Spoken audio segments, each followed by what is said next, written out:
તફાવત કહીશ. ગામડું. ગામમાં વસ્તી નાની હોય, ઘેર ઘેર નાની હોય. વહુને સાસ ગમતા હોય ને સાથે બેસી જમતા હોય. છોકરાઓ ખોળામાં રમતા હોય ને એવી માની મમતા હોય. આંગણિયા આવકારો હોય, મહેમાનોનો મારો હોય. ગામમાં ચા પીવાનો ધારો હોય, વહેવારો એનો મારો હોય.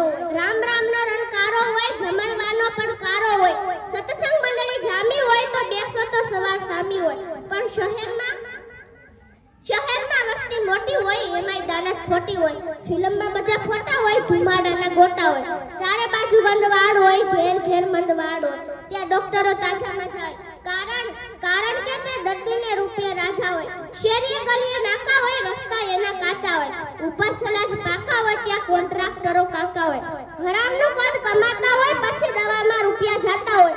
આવો કહેવામાં શરમાતા હોય, આવજો કહેવામાં અડખાતા હોય. ખવડાવવામાં ચોર હોય, ખાવામાં સૌની મોર હોય. આવા તો ચારે કોર હોય.